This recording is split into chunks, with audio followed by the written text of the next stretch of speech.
This happened last summer when I was working as a hiking guide in Arizona. I've been guiding desert tours for almost 6 years, so I know the terrain around Tucson like the back of my hand. Most tourists want the same experience. Just easy trails with safe viewing points and plenty of water breaks. But every now and then you get the thrill seekers who want something more exciting. That's what brought me to the Coyote Trail with Alex and Mia, a couple from Seattle who specifically requested something, let's call it authentic and untouched. They seemed well prepared, judging from their equipment, and they had decent hiking experience from the Pacific Northwest. The Coyote Trail isn't on any official maps. It's an old cattle route that cuts through a remote section of the Sonoran Desert, connecting 2 larger canyons. Local ranchers used it decades ago, but it's mostly forgotten now. The appeal is the untouched desert landscape and ancient petroglyphs hidden in a small cave system halfway through. I'd only taken 3 other groups there before. We started early, around 5 a.m., to beat the worst of the heat. The first 2 hours were uneventful, just the standard warnings about rattlesnakes, scorpions, and keeping hydrated. Alex kept stopping to photograph various cacti, while Mia seemed more interested in the geological formations. By the time we reached the halfway point, the temperature was already pushing 100 degrees. The petroglyphs are accessed through a narrow wash that opens up into a small canyon with several shallow caves. As we approached, I noticed something odd. Fresh tire tracks cutting across our path. This was strange because the area is inaccessible to standard vehicles, and ATVs aren't allowed in this protected zone. I pointed this out to Alex and Mia, explaining that we might not be alone out here, but they seemed more intrigued than concerned. The caves were just as I remembered, cool, sheltered from the sun, with primitive drawings dating back hundreds of years. But something felt off. There were unusual scratch marks near the entrance, and some of the smaller artifacts I remembered seeing last time were missing. Someone had definitely been here recently. We spent about an hour exploring the caves before heading back out to continue our hike. That's when I noticed the smell, a putrid, rotting odor that hung in the still desert air. Desert animals that die usually mummify quickly in the dry heat rather than decompose with such a smell. This was different. Following my nose, I discovered a disturbing scene behind a large boulder near the cave entrance. Several dead coyotes arranged in an unnatural semicircle. Their throats were cut with precision, and various body parts were missing. I quickly ushered Alex and Mia away, explaining that we needed to leave immediately. I told them we'd encountered evidence of poachers and needed to report it to the rangers. As we were packing up, I heard an engine in the distance. A cloud of dust rose from behind a ridge about half a mile away. I had heard stories about people encountering wildlife poachers and how things could get nasty. I navigated towards a steep trail up the canyon wall that would take us to higher ground, where we could potentially hide and observe who was coming. The climb was brutal in the midday heat. Mia slipped once, slicing her hand on the sharp rocks. We had to keep quiet while I bandaged her up, constantly checking over my shoulder for any movement below. We made it to a sheltered overhang just as an old modified Jeep came into view. 2 men got out, both wearing dirty clothes and wide-brimmed hats that shadowed their faces. One of them carried what looked like hunting equipment, while the other had something that resembled surveying tools. They were clearly looking for something, or someone. We stayed frozen in our hiding spot for nearly an hour as the men searched the area. They discovered our footprints and followed them to the base of the climb. One of them looked up toward our position, and for a terrifying moment, I thought we'd been spotted. But in that moment, something else caught their attention, a distant sound that I couldn't make out. They had a brief exchange before quickly returning to their vehicle and driving off in the direction we had originally come from. Once I was certain they were gone, we took an alternative route back, a much longer and more difficult trail that added 4 hours to our journey. None of us spoke much during the return hike. The brutal sun, our dwindling water supplies, and the fear of running into those men again kept us moving at a punishing pace. I reported the incident to the ranger station and the local sheriff. They told me they'd been tracking reports of an illegal wildlife trafficking operation in the area. People harvesting organs and other parts from desert animals to sell on black markets overseas. The rangers thanked me for the information, but advised me to stick to official trails for the foreseeable future. I haven't been back to the Coyote Trail since, and I don't think I ever will.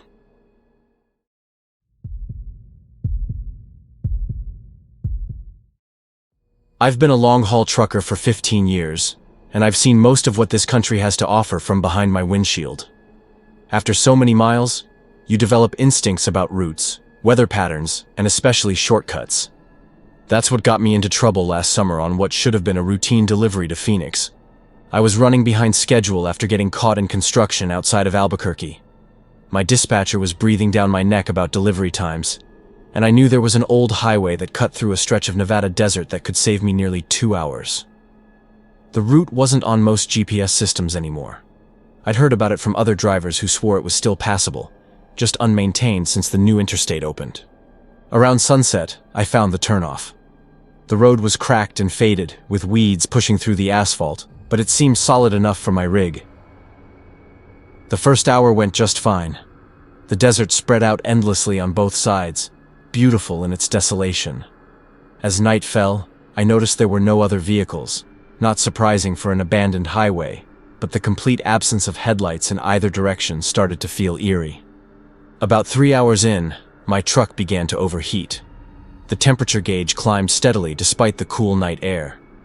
This was not unusual as my truck was pretty old. I had no choice but to pull over and let the engine cool down. I grabbed my flashlight and stepped out into the darkness. While waiting, I walked about 20 yards from my truck to stretch my legs. My flashlight beam caught something reflective in the dirt. I approached cautiously and found a small chrome bumper piece partially buried in the sand. As I looked around, I realized there were more. Pieces of metal, shattered glass, fragments of plastic. I was standing in what appeared to be a debris field, as if dozens of vehicles had crashed and been slowly reclaimed by the desert. I returned to my truck unnerved, but the engine temperature had normalized. I continued driving, more slowly now, to prevent it from overheating again. After another half hour, I spotted something ahead, a vehicle on the shoulder with its hazards blinking. As I approached, I could see it was an old-looking vehicle with the hood up. I debated driving past. My schedule was already tight, and something felt strange about the situation. But leaving someone stranded in the desert night went against everything I believed in. I pulled over about 50 feet behind the car and grabbed my tire iron, just in case. A man who was probably 30 to 35 years old stood by the car and waved at me. He explained his car had died suddenly, and he had no cell service. He asked if I could give him a ride to the next town. I agreed, but suggested we try to jumpstart his car first. At first he hesitated, before he told me I shouldn't get my hopes up, because this was his dad's old car which hadn't seen a vehicle service in years. As I came back with my jumper cables, I noticed something unusual. Though it appeared recently disabled, there was a thin layer of dust covering everything, including the hazard lights, which shouldn't have been possible if they'd only been on for a few hours. Inside the car, the seats were sun-faded in a way that takes years of exposure. I connected the jumper cables anyway, but when I returned to my truck to start the engine, I glanced back and saw the man looking into the desert and holding up one of his arms, as if he was signaling someone. I called him out, but he didn't react. I called out again. He slowly turned his head and smiled at me. That's when I realized that this must be a setup. I disconnected the cables from my truck, jumped in, and locked the doors. I didn't care about the jumper cables at that point, which were still attached to the other vehicle. As I started the engine and began pulling away, my headlights caught 3 other men emerging from the desert, armed with what looked like crowbars and baseball bats. They started running towards me, but as soon as I accelerated, they noticed that they wouldn't make it. As I drove away, I checked my mirrors and saw the guy from the vehicle standing in the middle of the road, looking after me. I drove through the night without stopping, ignoring the temperature gauge as it climbed again, pushing my truck to its limits. When I finally reached the interstate junction at dawn, my engine was smoking and making alarming noises. The mechanic who later examined it found sand in places it shouldn't possibly have reached. I reported what happened to the highway patrol, but when they checked the coordinates I provided, they didn't find anything. The men must have known I would contact the authorities and left the area. I've taken the main interstate ever since, even when I'm running late.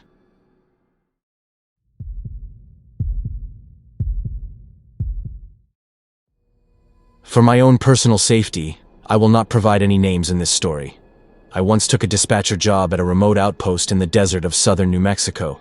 Working the night shift at a logistics company dispatch center 50 miles from the nearest town wasn't exactly my dream career, and to be honest, I was overqualified for the job. But the pay was good, and after my divorce, I needed to start over somewhere new. The outpost was little more than a fortified communications hub, a concrete building with satellite dishes and radio towers sprouting from its roof like metal weeds. My job was simple. I had to monitor the radios, track the shipments, and coordinate with drivers crossing the expansive desert stretches of southern New Mexico. For the first few months, the job was mind-numbingly boring. The isolation started getting to me, but I adjusted to the rhythm of the desert nights. Occasionally, I even brought weed along, just to keep me at bay. The company provided living quarters in the building, which made the commute easy but did nothing for my social life. What I'm about to tell you happened during my 4th month. Every Wednesday at exactly 2:17 a.m., there would be a brief burst of static on Channel 7, followed by a series of numbers spoken in Spanish. I logged these occurrences, assuming they were cross-frequency interference from a Mexican radio station across the border. I mentioned these transmissions to my supervisor during our monthly check-in. He told me to ignore the transmissions and, under no circumstances, respond to them. When I pressed for more information, he didn't really get into it. However, being the nosy guy I am, I continued to listen in and started writing down the numbers that were being said. My dad is Spanish, so I could understand pretty well. While I was writing them down, I noticed a pattern. They weren't random. They corresponded to specific highway mile markers in our sector. My curiosity got the better of me, and I began tracking these locations on a map. The points formed a consistent route through the most desolate stretches of the desert, areas where our company's trucks rarely traveled. One night, after smoking yet another joint, I decided to break protocol.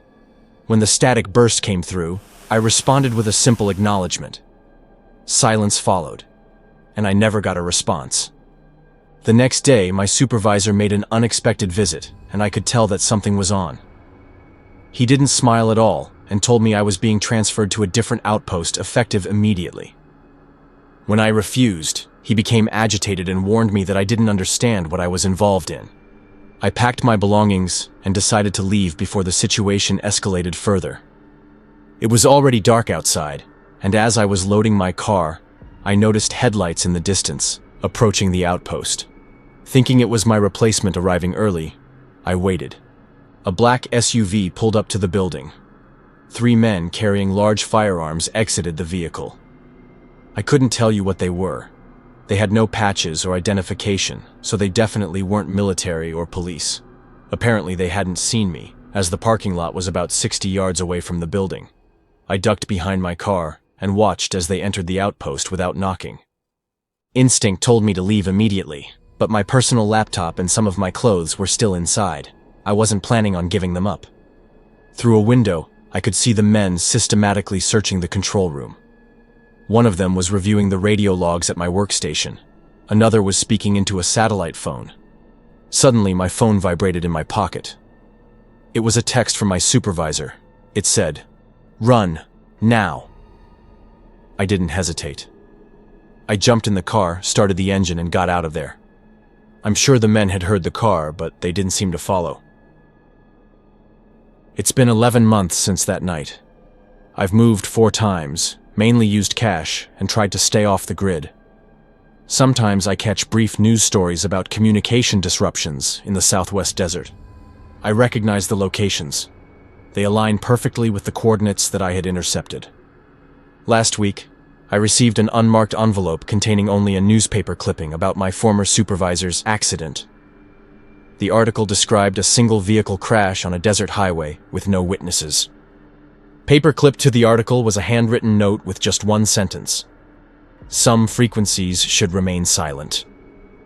To this day, I have no idea what those men were up to and how my supervisor was involved in all of it. I also don't know how they found me, as I've since moved up north. But I do hope they will leave me alone as long as I keep quiet.